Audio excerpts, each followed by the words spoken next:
সকল স্বাগতম জনাইছো পুনৰ মোৰ চেনেলটোলৈ আপোনালোকৰ ওচৰলৈ নতুন আপডেট লৈ আহিছো তো গুৱাহাটী হাইকোৰ্টৰ ফালৰ পৰা আপোনালোকলৈ নতুন ভেকেন্সি ওলাইছে তো সকলো জিলাতে আপোনালোকৰ পদ ওলাইছে জুনিয়ৰ এসিস্টেন্টৰ বাবে তো আপোনালোকৰ কিমান পোষ্ট ওলাইছে কি এলিজিবিলিটি লাগে তো আপোনালোকৰ কেনেকা ধৰণে এপ্লাই কৰিব লাগে তো সকলোবিলাক মই আপোনালোকক ভিডিঅ'টোত কম তো ভিডিঅ'টো শেষৰলৈকে চাই থাকিব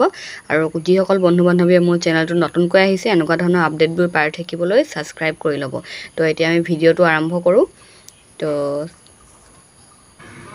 তো আপোনালোকৰ গুৱাহাটী হাইকোৰ্টৰ ফালৰ পৰা ওলাইছে আপোনালোকৰ হাইকোৰ্ট আসাম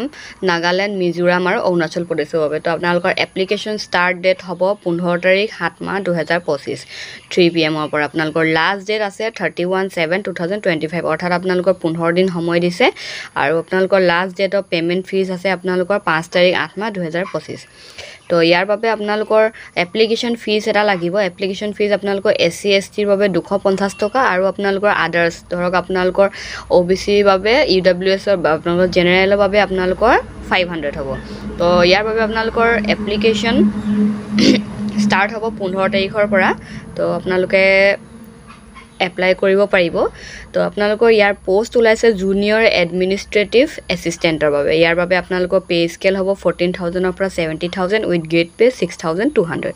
তো ইয়াৰ বাবে আপোনালোকৰ বেলেগ ডিস্ট্ৰিক্টত আপোনালোকৰ পোষ্ট ওলাইছে তো বজালী ডিস্ট্ৰিক্টত 9টা বাক্সাত 2টা বৰপেটাত 8টা বিশ্বনাথ 12টা বঙাইগাঁও 4টা কাছাৰ 9টা আৰু চৰাইদেউত 25টা ওলাইছে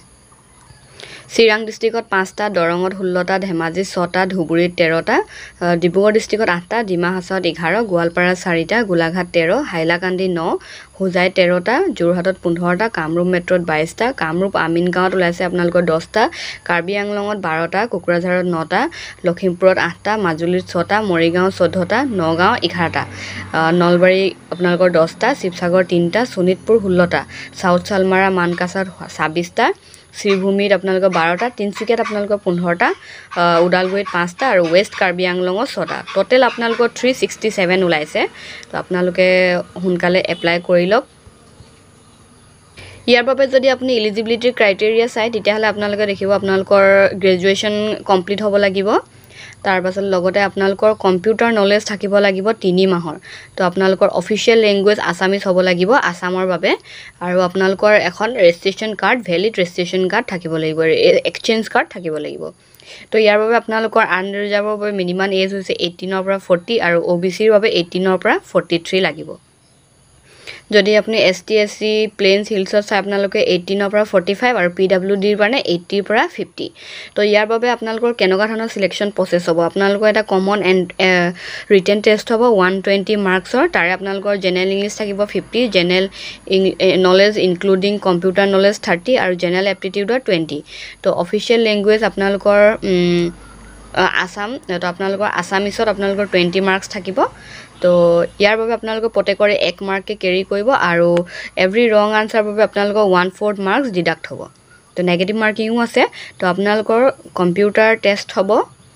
কম্পিউটাৰ টেষ্ট 35 মাৰ্কছৰ এটা আপোনালোকৰ ষ্টেজ 2 যদি আপোনালোকে ষ্টেজ 1 টো পাৰ কৰে তেতিয়াহলে আপোনালোকৰ এটা কম্পিউটাৰ টেষ্ট ল'ব 35 মাৰ্কছৰ বাবে তো আপোনালোকৰ স্পীড আপোনালোকৰ টেষ্টটো হ'ব পাৰে তো আপোনালোকৰ থাৰ্ড ষ্টেজত হ'ব আপোনালোকৰ ভাইভা হ'ব ভাইভা আপোনালোকৰ 15 মাৰ্কছৰ থাকিব তো